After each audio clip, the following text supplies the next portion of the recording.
Welcome back to Psychedelic Therapy Frontiers, the podcast devoted to exploring the frontiers of psychedelic medicine and what it takes to cultivate a healthy mind, body, and spirit. I'm Dr. Steve Thayer, and today my co-host, Dr. Reid Robison, and I revisit the concept of the so-called bad trip. We talk about the difference between bad psychedelic trips versus challenging psychedelic experiences.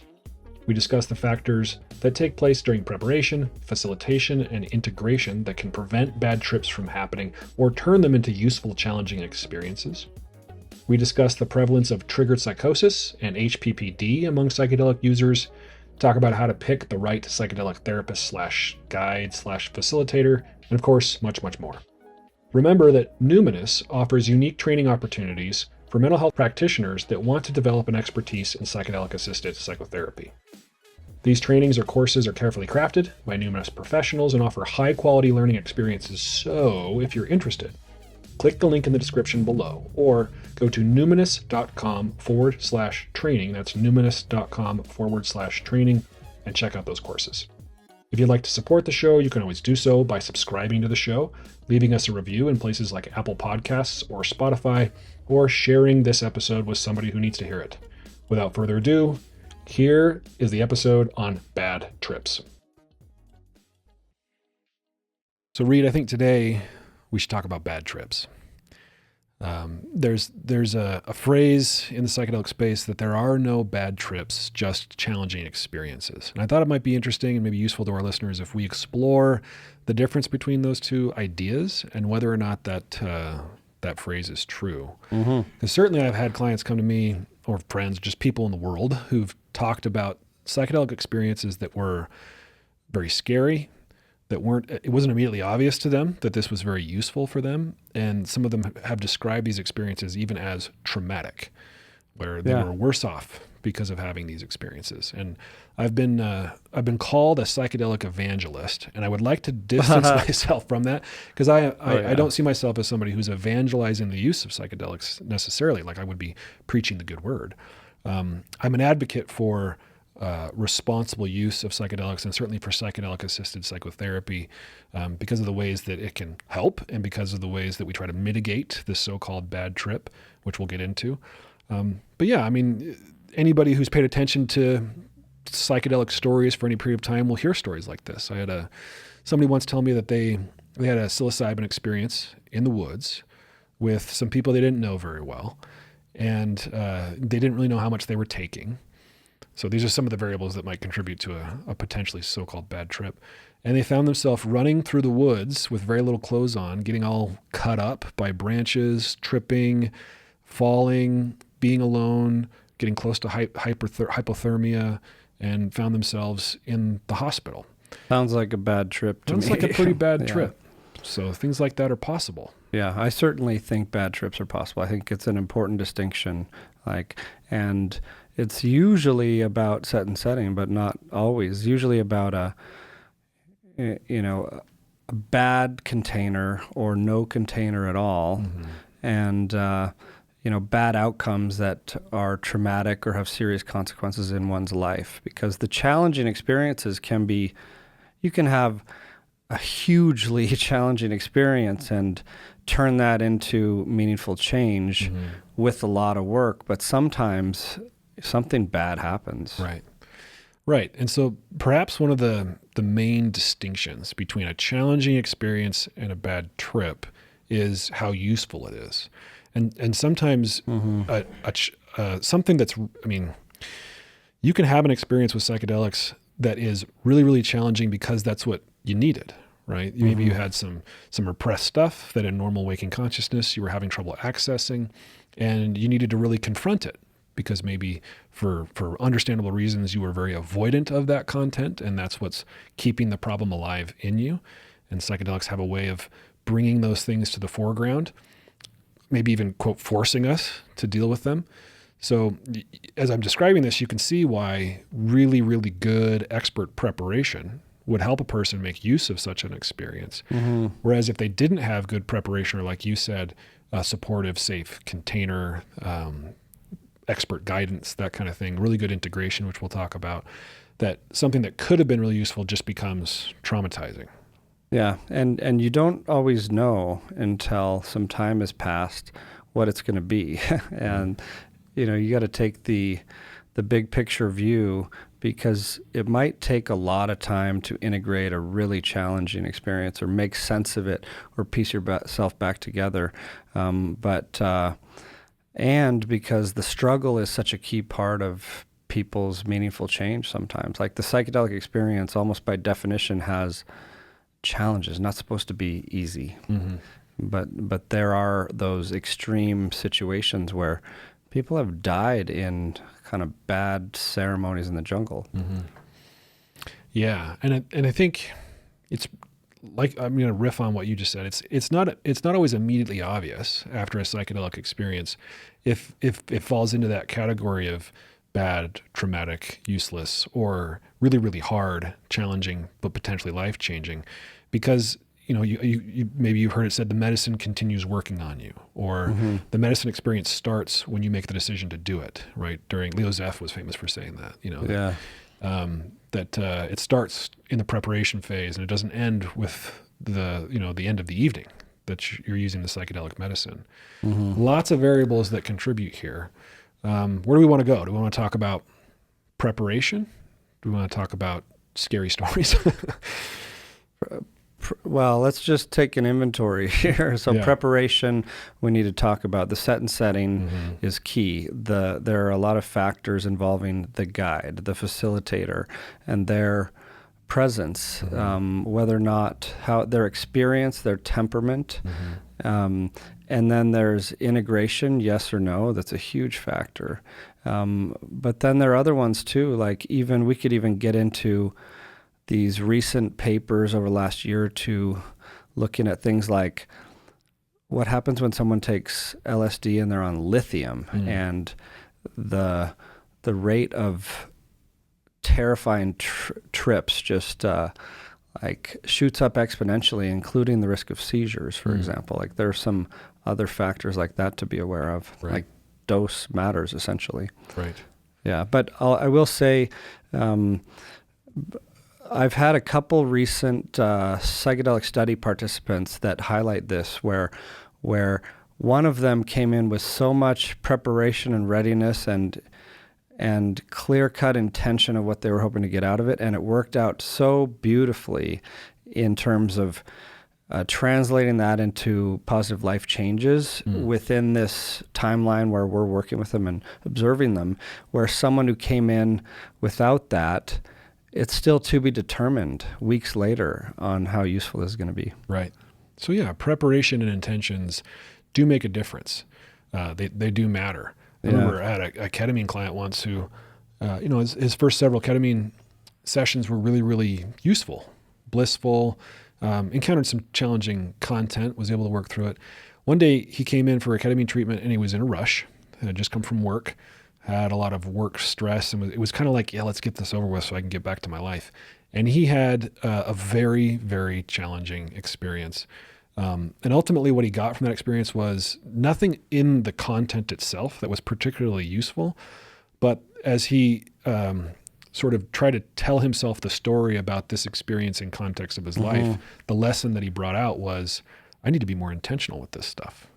It was almost like, the way he described it was like I got punished for not taking my healing more seriously. So as he was able to leverage that lesson, and you might argue, then it wasn't a bad trip, it was useful.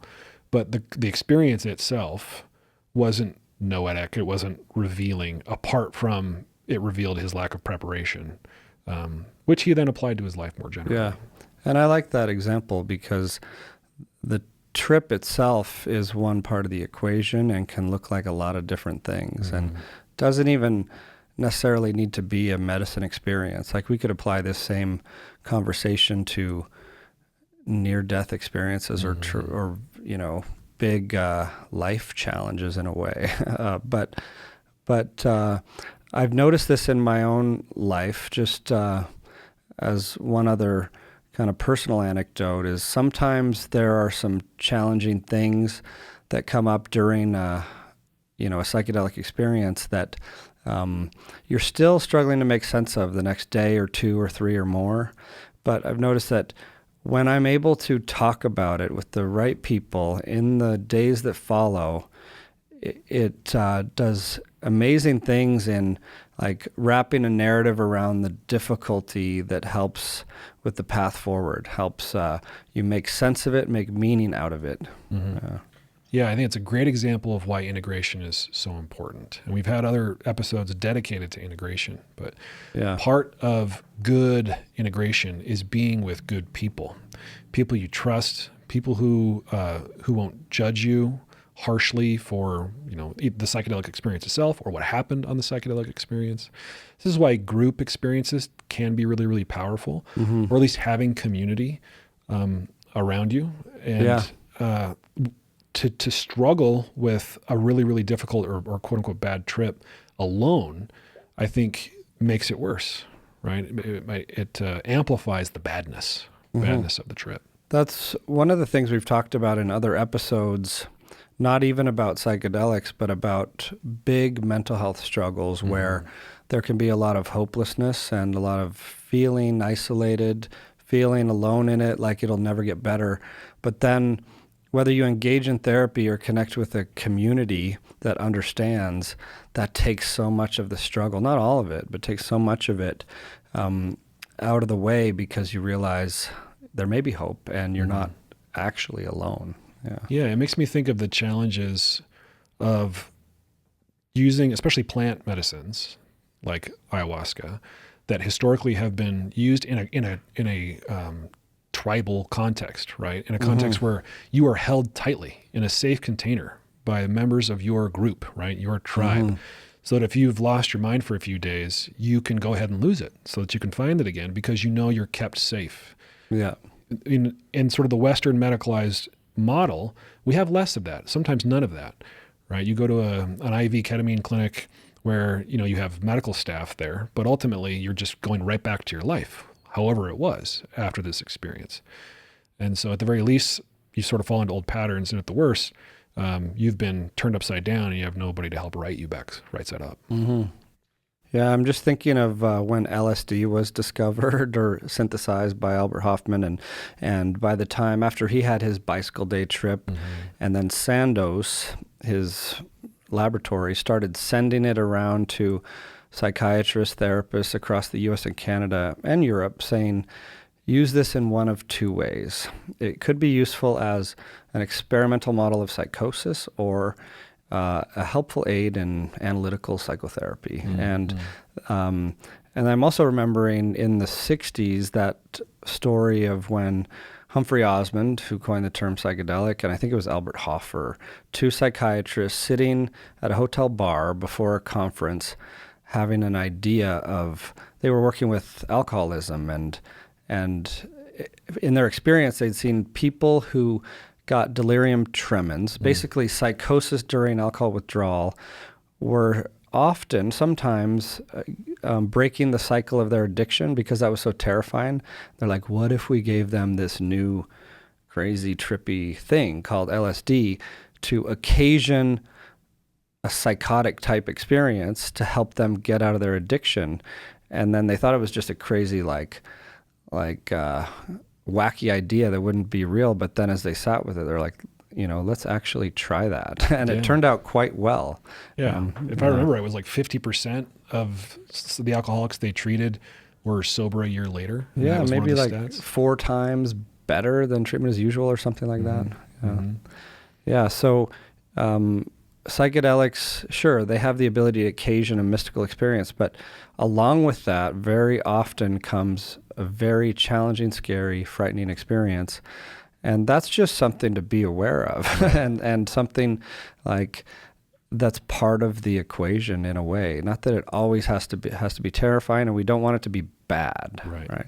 But there will be challenges, and I think what we're talking about is how to tease out the challenging experience that's part of it and separate it from the bad outcomes that happen from not setting it up in a good way. Yeah. We're not being supported sufficiently. Yeah. Something to be aware of is the phrase you used. And that's part of the reason why we want to have episodes like this sprinkled in with our enthusiasm. Evangelism. It's really hard to prepare somebody for an experience that is ineffable, for an experience that is idiosyncratic, right? Everyone's experience is unique to them. There are some hallmarks that we can talk about that are common in psychedelic experiences, but ultimately these non-specific amplifiers are going to amplify what's unique to you. So, what does informed consent really mean when you have, when you're doing psychedelic assisted therapy? Because you can't be 100% informed about what is possible. But all that being said, there is certainly a difference between being educated with all the available information by a person or by a group or by materials that are expertly prepared versus a friend saying, dude, you got to try this trippy drug because it's going to heal you. It's going to be an amazing experience. Come with me to this retreat, come with me to the woods. And you just go in there pretty naive and very hopeful. And then you get hyper slapped by the universe. Hyper slap. Yeah. So what might be helpful is a little data science intermission. There's one survey that I find quite enlightening that talks about how prevalent the challenging experiences really are and some of the psychotic experiences, just differentiating those. Like in the 60s, 70s, there were a couple papers looking at all those LSD participants, like 4,000 or 5,000 research volunteers, and showing that about 1 out of 1,000 people who take LSD will have psychosis or extreme panic lasting a couple days or more. That's different from a challenging experience. That's like lingering psychosis, essentially. Right. And it still could turn out, I've heard and even seen examples where it's turned out to be transformative, even if someone had a week or two of craziness after. Although that starts to get tricky, you need a lot of support if that's going to be the case, and we want to be able to predict that as much as possible. But then this other study I wanted to highlight, Carbonara 2016, surveyed like 2,000 people. It was a Hopkins study. And I'll just read a couple takeaways because I think it's interesting.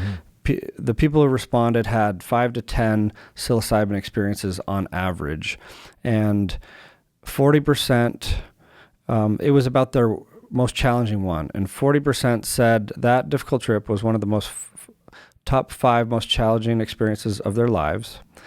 8% sought some kind of treatment after. The LSD studies back, decades ago, maybe 2.5, 3% needed some kind of intervention or treatment. But interestingly, in this Hopkins study, 85% reported benefiting from the experience, and a third still said it was one of the top 5 most meaningful things of their life.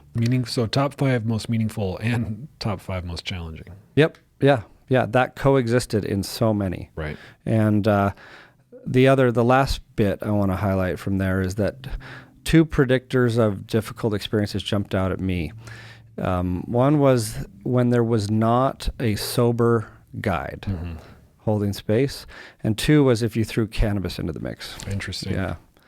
And I certainly have heard that that cannabis tends to be an amplifier when combined with other medicines. Yeah, I mean, it makes sense when people talk about getting a little paranoid socially, like nervous on cannabis, or feeling like having these trippy thoughts of like, am I dumb? Am I losing my mind? You take a mega amplifier on top of that, or that's already on board, like LSD, and it could get weird. It could get difficult. And I've seen it. I think I've told some stories even on our older episodes about being in settings where people have really needed help because they jumped into a combination like that without knowing what they were in for. Yeah. A sober guide. And I would argue that sober could mean not also on the medicine, and sober could also mean a person who's calm and well put together. I think I heard another quote by Leo Zeff when talking about trip stoppers, like, should we give people benzos? Should we give them antipsychotics? Yeah. And his contention was, but the facilitator should take the benzo. Like, it's the facilitator and their discomfort with what's happening that will amplify, that has the potential to amplify the negativity of the experience. Yeah, in Fadiman's book, The Psychedelic Explorer's Guide, that's what it's called, right? Yeah, he came out and gave us signed copies or whatever. Yeah. But he said that in most situations, he was citing Tim Leary and Dick Alpert, saying that in most situations of a difficult experience, a voyager became distressed when the guide became unsettled, uncertain, or upset. Yeah. I had this experience in one of our clinical trials where our participant it was a very, very intense experience. They were even using that phrase, "This is so intense. This is so intense," just sort of on loop. And, like we were trained to do in this particular study, we weren't trained to be very directive. We weren't going to do lots of interpretation. It was just, yes, it is intense. We're here with you. You're safe. You're on a medicine, right? Just reassurance and grounding. And for this particular participant, they wanted me to hold their hand. So I'm sitting on the floor next to them, holding their hand. And then this participant asks for my co-facilitator to hold their other hand. So they're flanked by sober facilitators who are, I had to manage my own distress, of course, because this was an intense experience and I experienced a little emotional contagion, but I think did a well enough job that during integration, this person said that it was the calm and stable and consistent and grounding presence of the facilitators that helped this person move through the experience and make good use of it. Yeah. And that's a great example. And I've seen it as well in many ways in our psychedelic studies, even some where I've learned what not to do, just admitting that, like one time when someone had some significant nausea come up and we didn't have the medicine in the room, so one of us had to call for it. Just the act of doing that created this fear that might Something's be wrong. easy to manage, but like, oh no, are they going to whisk me away? Did I do something wrong? Like, what's going on? If you're like someone's like writing in a chart or talking to someone outside of the room, you have to be like really aware of yourself and how that energy spills onto the participant during the whole thing. So it's just it's changed how I prepare and making sure everything we might need is just there and we can access it with like calm composure. Yeah. So I think, in the spirit of how do we mitigate or avoid bad trips that are not useful because they're so challenging. Part of it is as facilitators, as people who want to be psychedelic-assisted therapists or facilitators, we really need to get our stuff together. And it could mean, we've talked about this a bit before on the show, but it could mean your stuff, meaning your insecurities, your shadow sides, like your need to make sure everyone's okay, that kind of stuff. As much of that as we can resolve for ourselves, the better. I remember telling Marcella Odalora at the MAPS MDMA therapy training, like, wow, it seems like the bar for psychedelic therapist is and should be really, really high. And she agreed. Not just anybody who takes a weekend course ought to be holding space for people in such vulnerable states.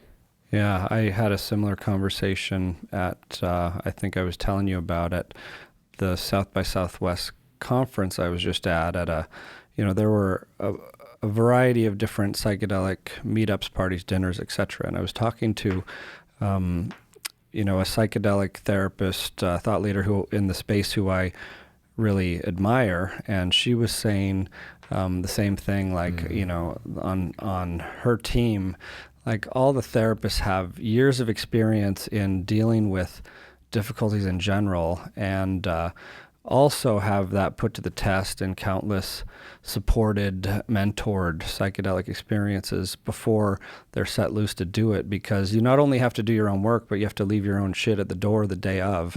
And, like we've talked about, like we might kind of meditate beforehand before going in, or check your own energy, clear the space in whatever way, and make sure you can come in as a centered guide. Yeah. Right. So for those of you who are listening who are aspiring psychedelic therapists or coaches or guides, integration, whatever you are, or just for those of you who are interested in pursuing healing or transformation through psychedelics, you need to be really discerning. You need to be careful. And I would say, this is probably just a Steve Thayer bias, slow. Don't jump in.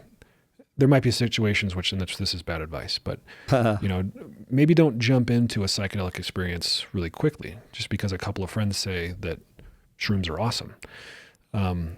Be really careful about who's there, and not only who in terms of if it's a group experience, the other participants, but also about who's facilitating. Yeah. And I remember hearing about, learning about, even studying DMT, for example, for a number of years before I felt like it was even something I would put into my body. And then when I hear other people say that, oh, I'm not ready for that yet, I totally respect it and say, honor that. Because then one day it was just like, okay, like when the question came up, it was a different answer inside. You really got to tune into yourself. It was a different answer of, okay, I actually feel ready for this ayahuasca thing or whatever it may be. Yeah, tuning into oneself can be really, really challenging for those of us that have like dominant monkey minds, like really dominant ego parts that tend to overthink. And I had a client once say, I had this thought that I have to do ayahuasca, and it's terrifying me. Like, oh no, I have to do ayahuasca. I don't want to do ayahuasca, but I feel like I have to. Yeah. And it was illuminating for this person to discover that they actually have obsessive compulsive disorder undiagnosed, and this could be an intrusive thought. Not unlike, I should stab myself, but I actually don't want to die. Why am I having this intrusive compulsive thought to stab myself? So yes, intuition is a good guide, but it's not a reason to just sort of like, I have this gut feeling that the medicine is quote unquote calling me, therefore I should do it. It's another phrase that gets used a lot. Like if it calls to you, then it means you should do it. It's the spirit of the plant calling you to the work. Maybe in a lot of circumstances. Yeah. But not all of us have really clear connections to that calling, right? Not all of us have really clear connections to the frequency of intuition. And so there are understandable reasons to slow it down and get guidance, get help. Yeah. So that's our little data science intermission, but thankfully there are a number of studies that have been done thanks to this renaissance and resurgence, looking at some of these questions of, we don't know a lot yet, but we are learning more and more about this idea of the challenging experience. And, maybe we could chat about the whole idea of emotional breakthrough, emotional catharsis, the old school therapy term, abreaction, releasing repressed emotional kind of memories or things stored within you that psychedelics can certainly help facilitate, and that can be uncomfortable. Right. We were talking a bit before we hit record about how, this notion made popular by Freud, who later kind of abandoned the idea of pent-up libidinal energy that gets, the phrase he used was cathected. It gets fixated at certain psychosexual stages. If you don't navigate those stages with proper parental support, creates intrapsychic pressure, is this hydraulic model, right? Of pressure cookers. Pressure builds up. And so we need something to release the pressure. That's the concept of catharsis that you were talking about. Usually in sort of modern terms, when people think a cathartic experience, it's like, I'm going to go and punch a punching bag and get my anger out. Or yell into a pillow. Right. Yeah. And that can feel really good. Most of the therapy research on catharsis by itself doesn't really support its like long-term benefits for therapy, especially with respect to anger. They demonstrated that punching a pillow, breaking things might feel good in the moment, but it doesn't really do much to resolve the root cause of the anger. But this psychedelic renaissance and the work being done with it, because of, like you described, psychedelics' qualities of releasing things, revealing things that might have been hidden in the unconscious, it's drawn some attention or maybe renewed some interest in this idea of abreaction or catharsis.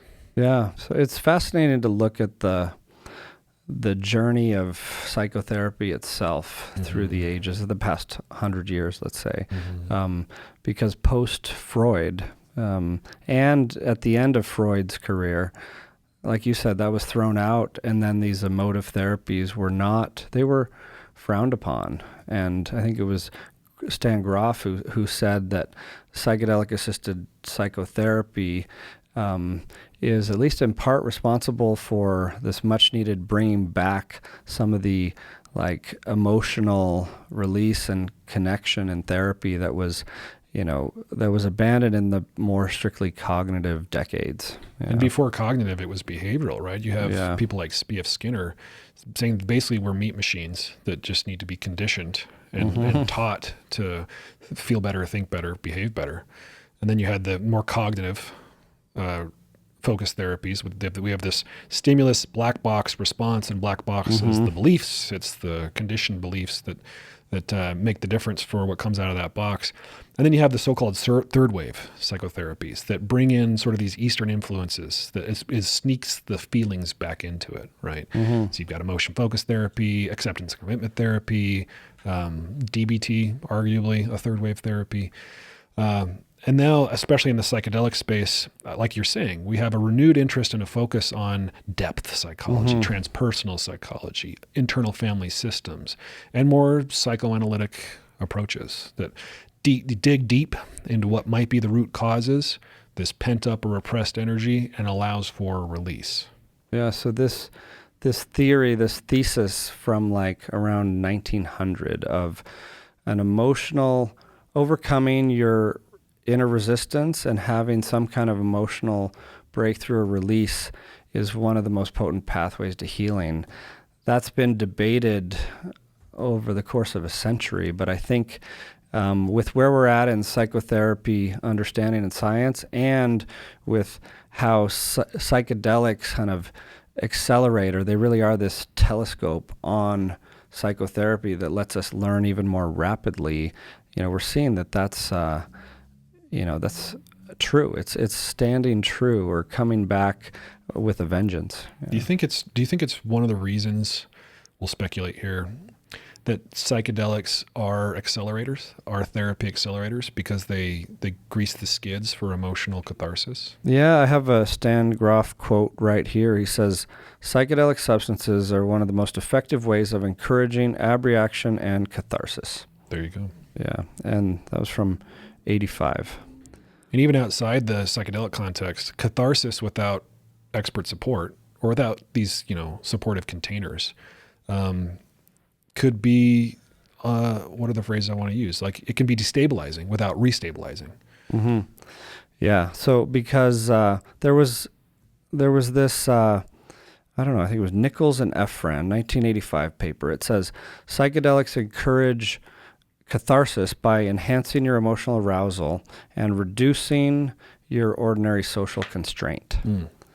Like, disinhibition. Yeah. Well, that's the top-down, bottom-up processing notion of the Rebus model, right? Carhart-Harris's relaxed beliefs under psychedelics. You quiet that default mode that's maybe the seat of the ego or superego, that allows this stuff that's been buried deep in your limbic system or whatever to come to the surface. You're not going to let it out otherwise. Right. Like, we develop a certain rigidity through our egos in everyday life that will put all these walls up around things that might be embarrassing or uncomfortable or too emotional, like even shedding tears. Yeah.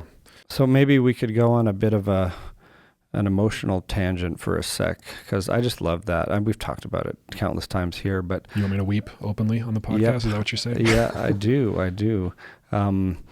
Because boys do cry, They Steve. do. I cry often now. Yeah. I went through a period of repression, though.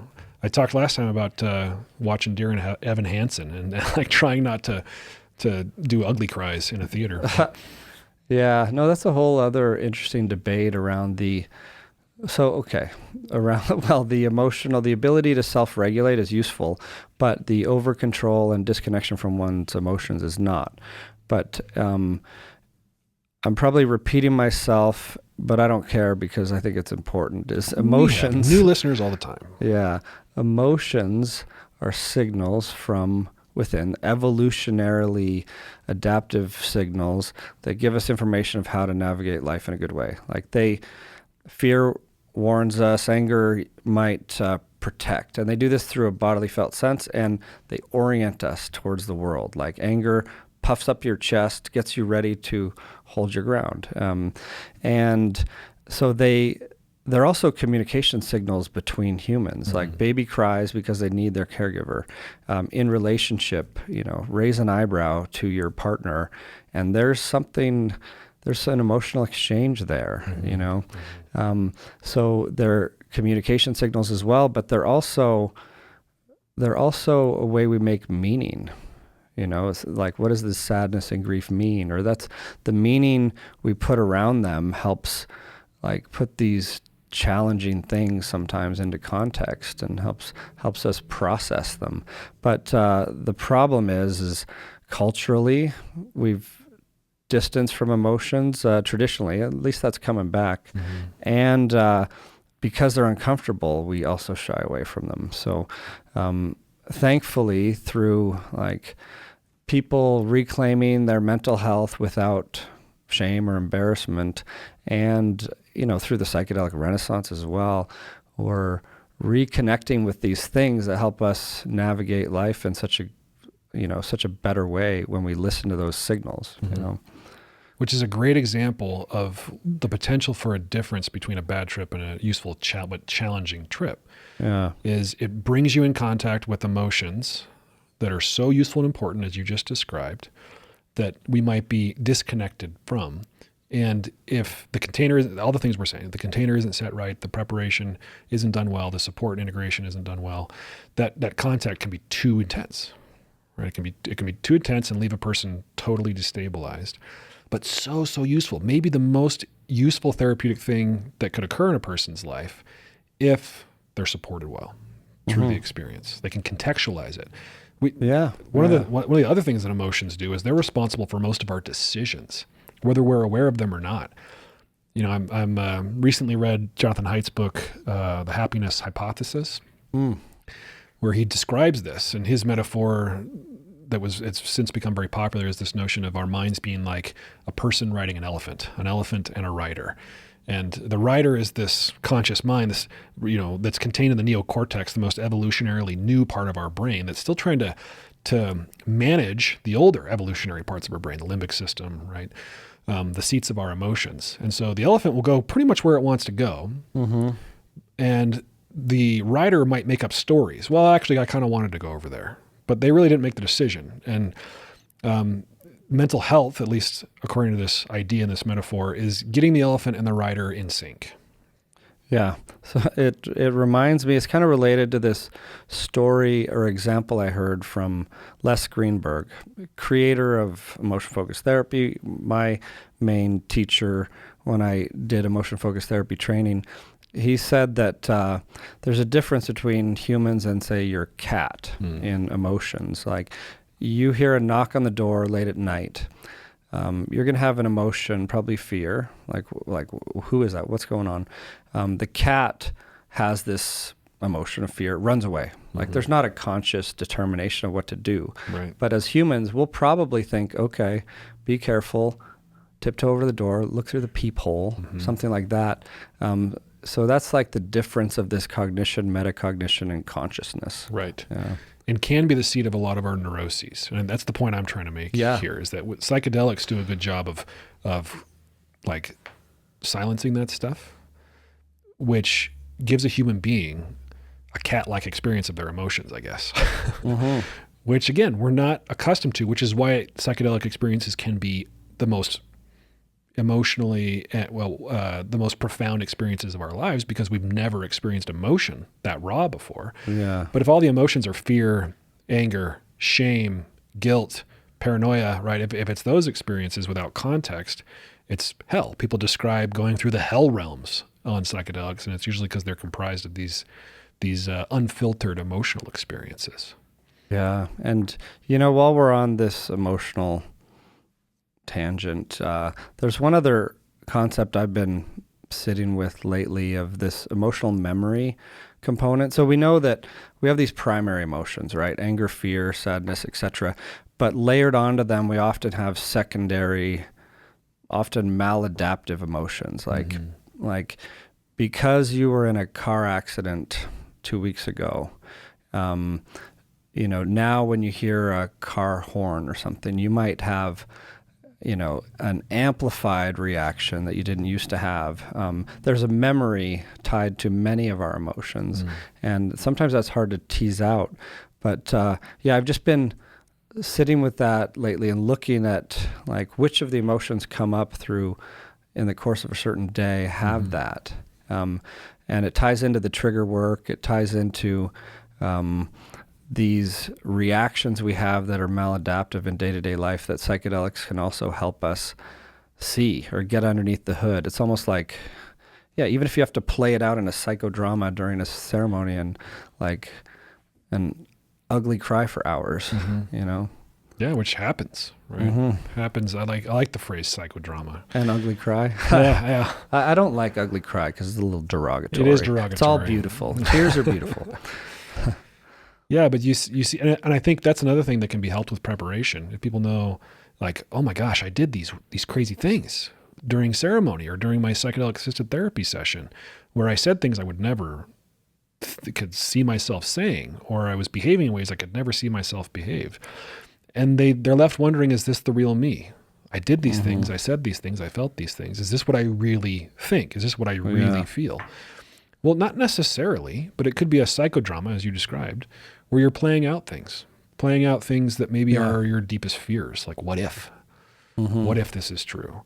And if you go in there asking to be shown, show me my anger, you might get shown your anger by living your anger.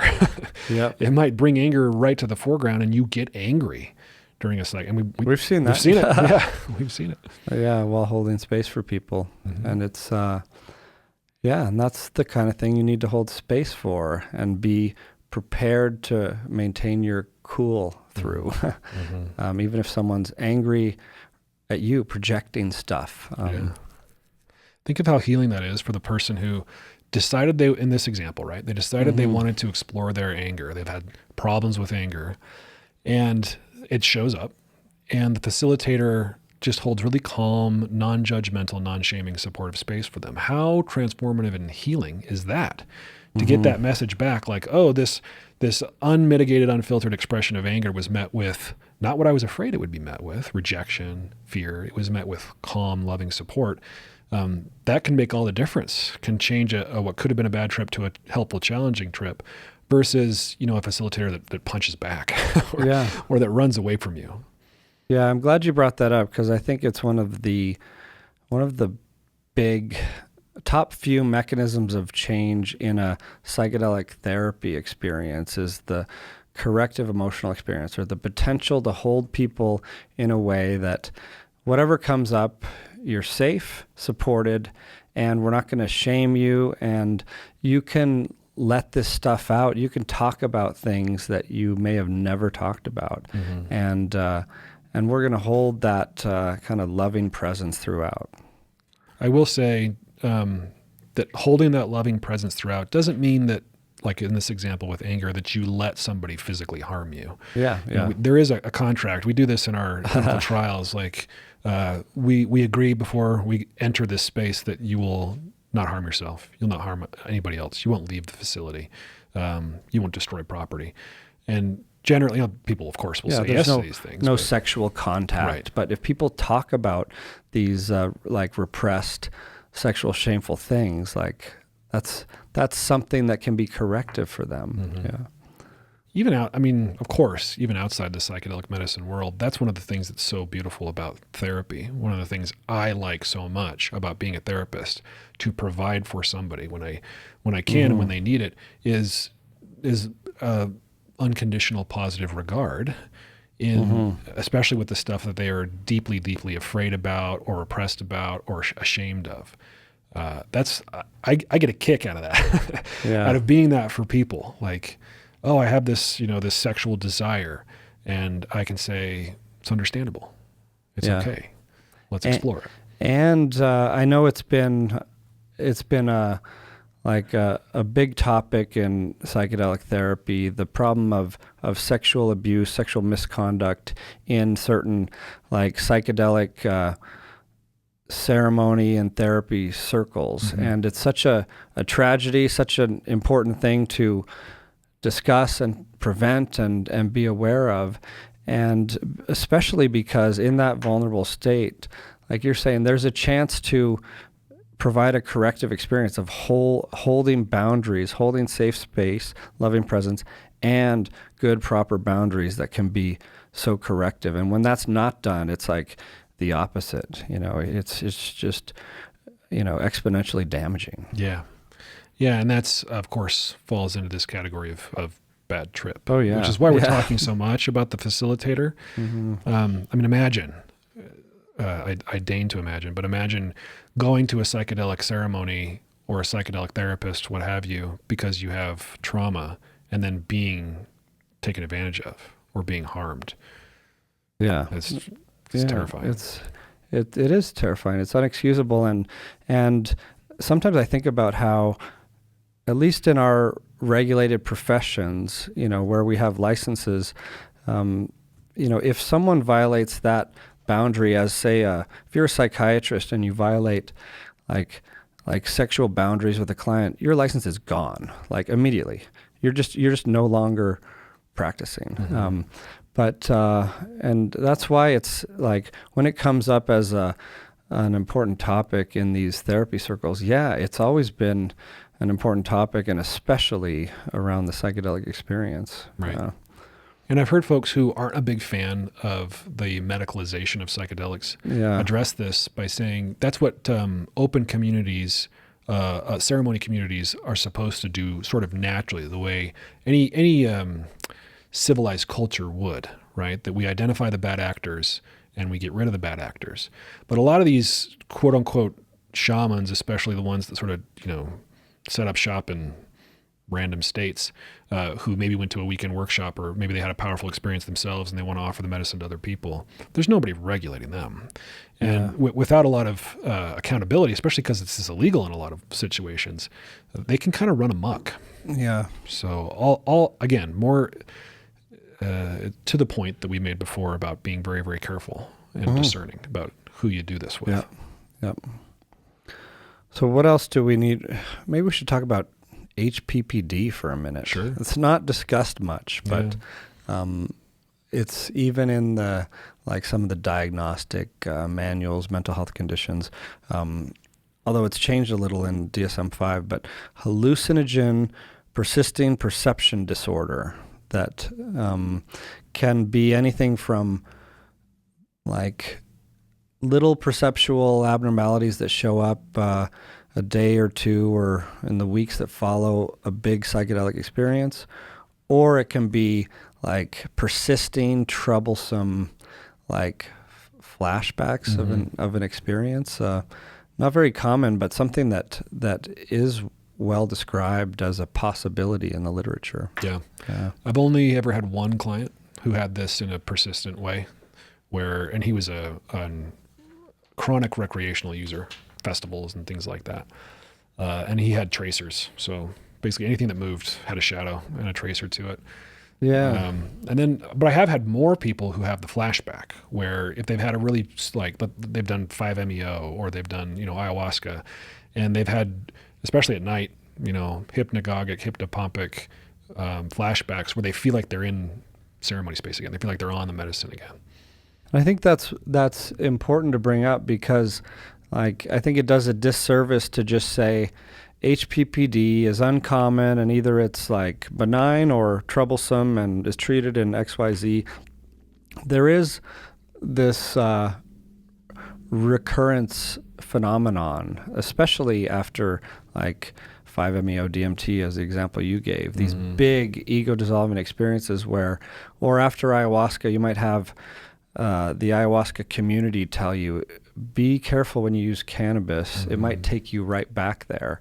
And that's the thing, similar to HPPD, when you have a significant nervous system experience, it could be even while someone's playing a video game with lots of flashy lights or having sex or whatever it is, that kind of cracks something open that you can go back there. Or when you enter another state of consciousness that normally didn't have that, it might bring you right back to Bufo land. Right. Yeah, we talk about psychedelics increasing neuroplasticity, meaning literally changing the how many dendrites and how long they are in the nerve cell, or the different connections. Yeah. So if you have this powerful experience that's literally changed the anatomy of your brain for a period of time, and I'm like closing my eyes and imagining the electric and chemical flow along a chain of neurons, that you could have a trigger and that's the path of least resistance, and it just goes back to this new chain of events. Like the breadcrumbs we talk about back to the blissful remembrances, I think the same applies to some of the intense stuff as well. It's not unlike probably what happens with a run-of-the-mill flashback if you have PTSD, right? Where all of a sudden you're back, and you're being harmed again or something like that. Yep.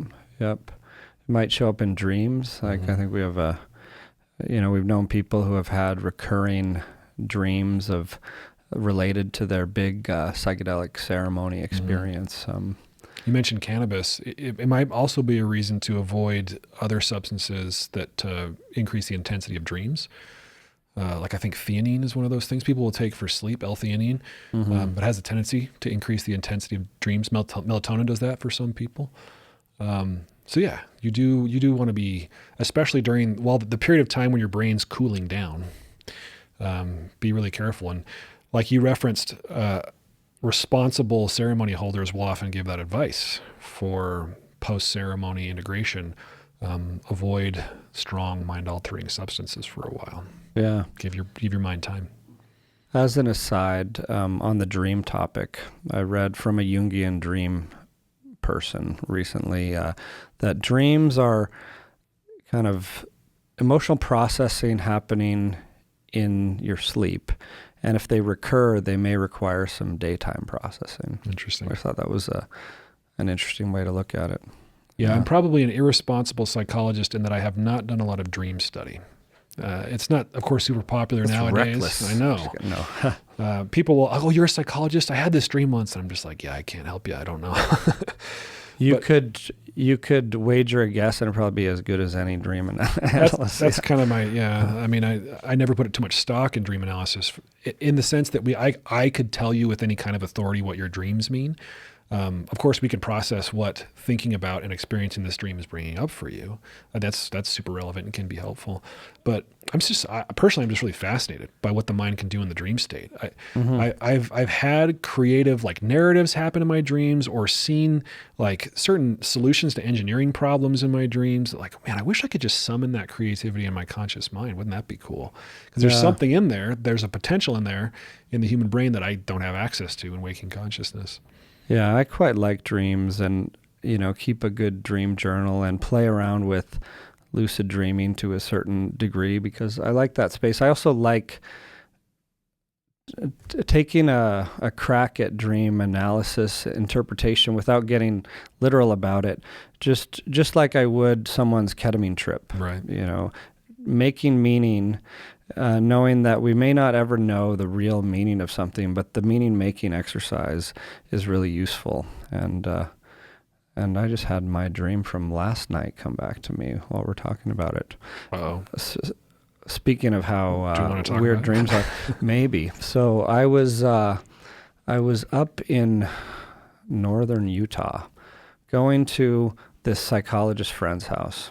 Okay, it wasn't you; it was another one, but who had a lot of property, and there was some and I was like, wow, this guy has a lot of friends. There's hundreds of people here, but there were so many obstacles. I was trying to go home at the end of it. There were so many obstacles. There was a rally car race, and I'm dodging cars, and then I had to climb over walls, and I didn't know where my car was parked, and I couldn't get my phone to work that told me the car location. So I was and then finally I woke up. I was like, phew, because I still hadn't found my car and got out of there by the time I woke up in the morning. Yeah. Which is now that is a pretty common theme. The content's different, but a pretty common theme in dreams, where you are you're being perturbed, right? You're trying to get somewhere and your usual tools aren't working. Or you're trying to run, but it feels like you're running in quicksand. Or you're trying to fight and your fists are moving in slow motion. I have dreams like that all the time. Yeah. And I'm sure some dream analyst is listening to this saying, you guys are idiots. This is what it means. But You guys are idiots. just email me and tell me what my dreams mean. I love it when our listeners think we're idiots. It probably happens more than I would like to admit. But yeah, I have a friend who has recurring dreams that just, they would be the coolest young adult dystopian novels ever. And they have, they have plot, they have hero's journey in them from start to end, just really, really fascinating dreams. I've had a lot of those of like fighting a crusade, but it gets pretty sci-fi. Mm-hmm. But there's this common theme of like just being part of this battle and often having some allies, and whether we're on some spaceship or other magical transportation device or going through this weird kind of warehouse or underground city or something like that. It's just, that's what's been. And this one last night is kind of a recurring theme of just navigating difficulties. Yeah. Well, like what you said about meaning making, I think is, even though this might have been a tangent, is apropos to the topic. Oh yeah. Right? Like sometimes what makes the difference between one of these bad trips or a useful, challenging experience is the meaning making that happens during integration. It's huge. It's huge. And that reminds me of maybe one practical thing we could share is, what are your favorite questions for integration, or as you're helping people process coming out of a trip the day after in integration circles? Mm-hmm. Yeah. I mean, among the things I usually tell people is, one, give it time, that this experience is still working on you. Just because the drugs weren't off, just because you're back to your normal life, doesn't mean that the change is over. Mm-hmm. So you might end an experience really, really upside down, but that doesn't mean you're going to be upside down forever. So give it time. Also, give it space. So don't jump right back in if you can do it. Don't jump right back into the cubicle. Don't jump right back into day-to-day responsibilities. Give yourself time and space for this change to continue to evolve. The things that you would normally do for good mental health are things that would be helpful to do during integration. So, meditation, journaling specifically on the experience, being around supportive people, being in nature. That's one you hear a lot. And you hear it so much that its meaning's almost gone, but really, folks, the human species evolved outside in the elements. There's something special about being connected to the ground from which we were created. And it's hard to do when you're stuck in sheetrock boxes with artificial lights all day. So get out there and be in nature. Mm-hmm. Yeah, no, that's all good advice. And I especially like the create space around it, create that space so you're not rushing back into life in the default world, surrounded by people who weren't there on this consciousness rocket ship trip with you. You got to have some time to think, write, process internally and with others, I think, who can be mirrors, who can reflect. And that's why I think it's useful when we're doing integration work with people. I like to ask, what are you struggling to make sense of still? Mm-hmm. What struck you? People come out of ketamine and they often say that was weird. Mm-hmm. It's very common or something like that. But what are you struggling to make sense of, or how might you apply this in your life? Just start to draw a bridge. I'm going to ask a similar question. What's one tiny change you could make in the next 24 hours? And I say tiny, I don't want them quitting their job or leaving their spouse. What's one tiny change you could make in the next 24 hours that would honor your psychedelic experience? Yeah. Also, part of giving space for me, Reid, is don't be in a hurry, and this might be hard for people, but don't be in a hurry to make sense of the experience. Yeah. Allow the experience to make sense of itself. There's a yin-yang here, or a push-pull, because you do want to do deliberate work to try to make meaning of it. Mm-hmm. Sometimes the meaning unfolds. It's something that occurs over time, not something that's excavated, that you have to dig down and discover. Mm-hmm. People are often preoccupied with the truth of it too. What did this really mean? And sometimes there isn't a capital T truth to be discovered. It's not a jewel that you finally find.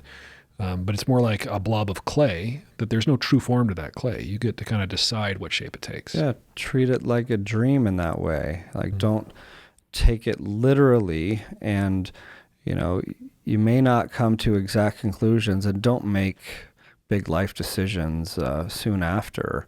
Let the dust settle. Like you said, I'm remembering Jack Kornfield's book that I love for integration, After Ecstasy, the Laundry, where he talks about in like Buddhist and Hindu traditions, when people would go off to retreats or go off travel to see their teacher and have their mind blown with like Zen koans or whatever it is, or sitting in silent darkness, etc. You would need to plan for many, many more times the time and space that the experience was to make sense of it. Like if you were gone for a year, sitting in a sangha or some monastery, you're going to need several years to piece that all back together and integrate back into day-to-day life. Yeah. Which might be an argument for not rushing back to another medicine experience to make sense of a previous medicine experience. I do see that in people. They become really enthusiastic about the medicine, and they start to believe that they need the medicine to do any kind of change making or achieve any kind of insight. And it's my opinion, this is just Steve's opinion, that it's probably unwise to rush back to another intense medicine experience before you've at least made some heads or tails of what you experienced before. There might be people, even, experienced medicine workers, who would disagree with me that like you need to go back to the medicine, it's calling you. And that might be true for some people. Again, this is just my opinion. Yeah. No, I think these opinions represent good, sound advice to take with a grain of salt, like everything we say, and that these are opinions based on our experience and based on the literature, the best we can decipher it. But this is really an individual journey for each person. And the big thing is take your time, tune in, sort out the noise, and really try and approach this carefully with what's true for you. Right. Yeah.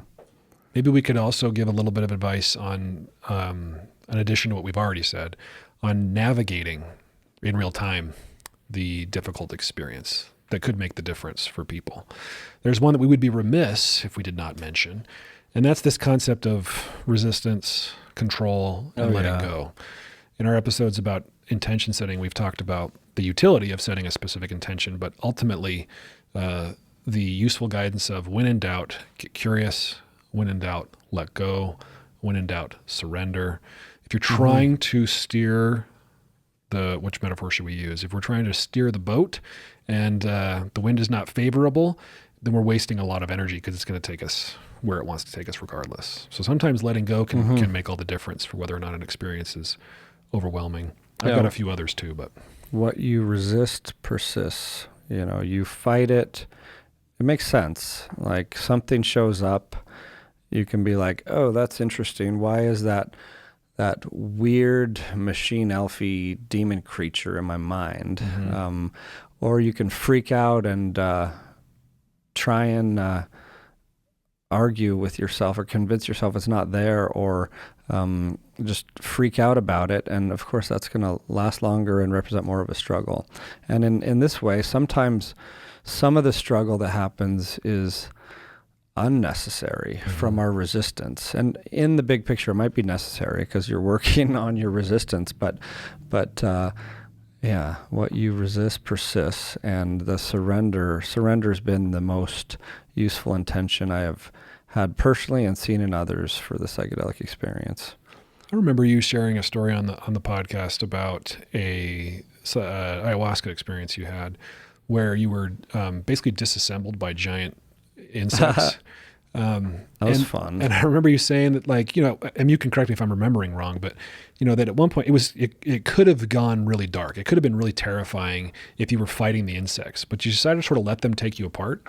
And there was some bliss. There was some positivity in that after you did. Am I remembering that right? Yeah. And I believe you were in the room having your own wild experiences. Yeah. But that's a fun one to tell at the family dinner table to parents or children or whatever. But to try to really sell them on ayahuasca. Yeah, and I think those are important conversation to have, or they highlight both the need to take these things seriously in the sense of like not jumping in because the psychedelic experience can be weird and scary, and the importance of surrender, because that was a good example that helped highlight for me the value of surrender. Like, oh, here they come. And without getting caught up in overthinking, it was just enough of a practiced stance of like breathe, let go, go with the flow, that I could just maintain that stance of curiosity. Like there was enough of an embodied knowing that I'm going to be okay from the container, from the preparation, from the practices, that I could just see what happened as these giant like alien praying mantises flew in, crossed through the giant windows to the room, hovered in front of me and started picking apart pieces of my body, and I'm dissolving. And then I was like, oh, maybe this is like, I don't know, maybe this is like a therapeutic ego dissolving surgery from another planet or something. Yeah, because it didn't feel bad. It was, but it could have been, like leading up to that in the room, there was vomiting, there was wailing, there was crying, and for a moment I could see my mind, it could go either way. It could be like, this is crazy. This room is crazy right now. I want out of here. Or, wow, this is like an orchestra of fascinating human sounds and experiences going on. And both are true, and you get to choose what path to flow with. I want to highlight something you said quickly that might make all the difference. And that's that you said you had an embodied knowing of basically your safety. Yeah. And I think that probably helped you surrender, helped you be curious. And it's a testament to the utility of good preparation. Because for those of us who don't have that in the moment, it probably is a lot harder to surrender to something like giant praying mantises dissembling you. Yeah, and in a way, I see the psychedelic experience a lot like other practices we do in life that are challenging, but we do them on purpose to learn and grow. Like we've talked about cold plunging; it's in vogue these days, but it's a good example. Like you go into 40-degree Fahrenheit water, and you either relax and breathe, or you hyperventilate and freak out, and you're going to have to get out of there a lot quicker.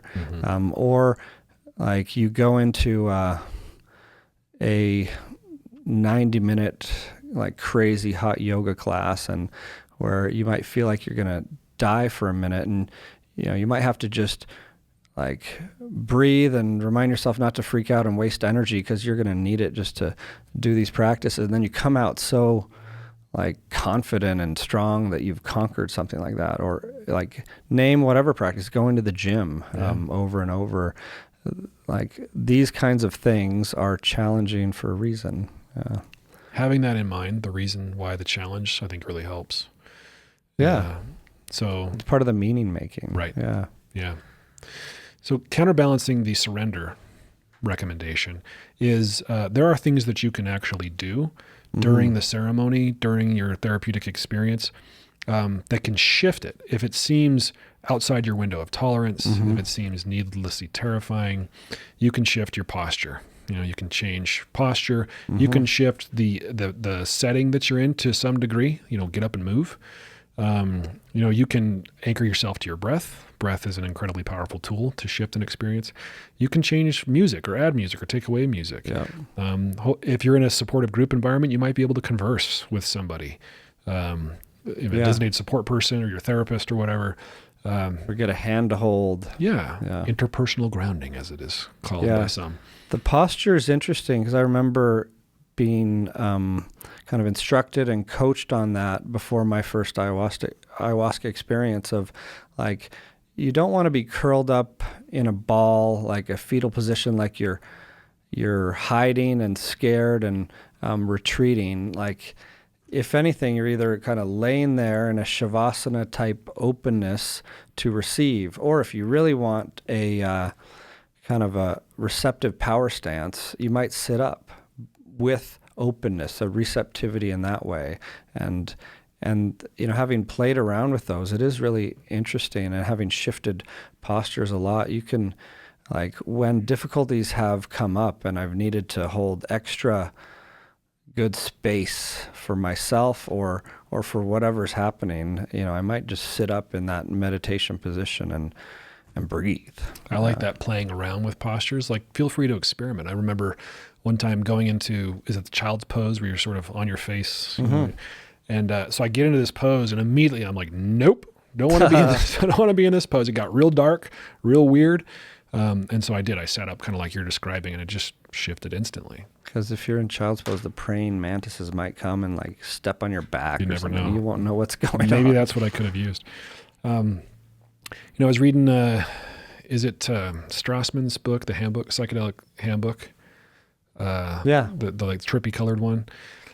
In there he talks about the big guns. So trip stoppers, like antipsychotics, benzos. I referenced these earlier. In clinical trials, in psychedelic-assisted therapy, there may be situations where that kind of quote-unquote big gun is indicated. But I think it's probably less often than you might think. I can count on one hand the times I've ever given a benzo or an antipsychotic during a trip, and I've facilitator been involved with thousands of trips. Mm-hmm. So it's and some of those I'm pretty sure were more optional, and because the trip does end. That's the difference between like this medicine-induced psychotic type experience. We don't like to call psychedelics psychosis much. It's not necessarily favorable or appropriate to see it that way, but I think it is useful to realize that, LSD, for example, does bring about a psychotic type experience that's there temporarily. It might be there for 10 hours, and that can be terrifying, but that's a difference between, like, schizophrenia isn't necessarily going away, right?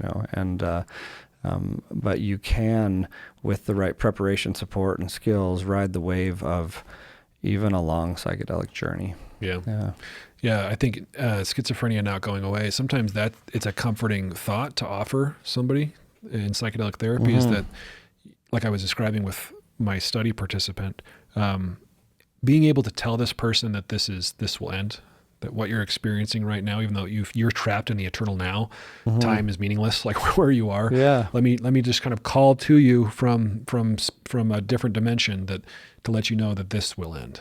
And sometimes that in and of itself can be enough to pivot the experience.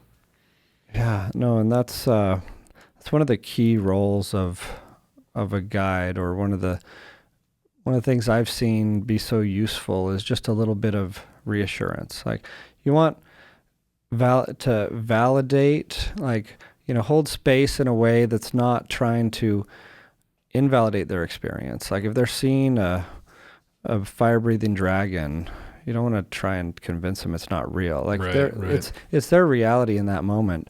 But what you do know is that, that could be scary. That would be scary. And it's going to end. Yeah. That kind of supportive talking people down is like trip sitting 101. We have an episode to get dedicated to trip sitting, but that's the kind of stuff you would learn from the Zendo Project folks. If you're going to work in the Zendo tent at Burning Man, they're going to teach you basically exactly what you just said. Don't deny their experience. If they say they're seeing aliens, say, "Oh, that's really interesting. Why don't you have some water?" Come sit down over here. Tell me about the aliens. Yeah. And there are some recent studies showing how embracing harm reduction practices like that, even in psychedelic ceremony settings, they're just good principles, and they help reduce the likelihood of the bad trips we're talking about. These are often measured in studies as there's the mystical experience that we want, right? To some degree, the higher it is, the more likely it is to be transformative. We want an emotional breakthrough. We don't necessarily want all challenging, challenging and nothing else. Like there's a challenging experience questionnaire that you can almost turn more of that into emotional breakthrough through the harm reduction practices, given that the mystical experience can be weird and scary. Mm-hmm. Yeah. Mm-hmm. We've covered a lot of ground. We've made the point that bad trips are real, that they can be traumatizing. They can not be readily apparent how much use or utility there is to them, but that often what makes a difference is good prep, expert facilitation, and sufficient integration. Any other thoughts on this topic that you want to share with our dear audience? No, maybe one quote, because it has a fun metaphor to end with, from Leary, Metzner, and Alpert. What did they write?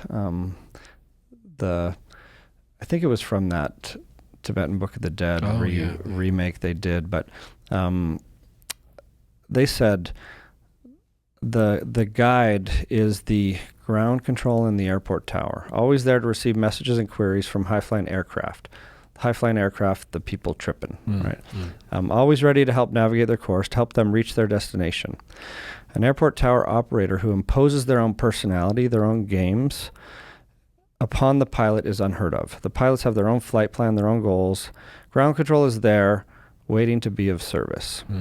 The pilot is reassured to know that an expert who has guided thousands of flights is down there available for help. But suppose the flyer has reason to suspect that ground control is harboring their own motives and maybe manipulating the plane towards selfish goals, the bond of security and confidence would crumble. I really like that metaphor. Sums it up pretty well. Yeah. We'll leave you with that, folks. Hey, thanks, Reid. Good chat. Psychedelic Therapy Frontiers is brought to you by Numinous Network, a company committed to helping people heal and be well by delivering technology-driven clinic support, clinical trial research, and comprehensive practitioner training in psychedelic-assisted therapy. You can learn more about Numinous Network at numinous.com. That's numinus.com. If you enjoyed the show today and you want to support us, here's how you do it. You can leave a rating or review on places like Apple Podcasts and Spotify, subscribe to the Numinous YouTube channel, like the YouTube videos, and share the show with somebody you think might enjoy it. If you're interested in comprehensive training in psychedelic-assisted therapy, check out our courses at numinous.com/training. These courses are carefully crafted by Numinous professionals like myself, Reid, and others, and include live online classes, experiential learning, and opportunities to connect with a diverse community of practitioners in the psychedelic medicine space.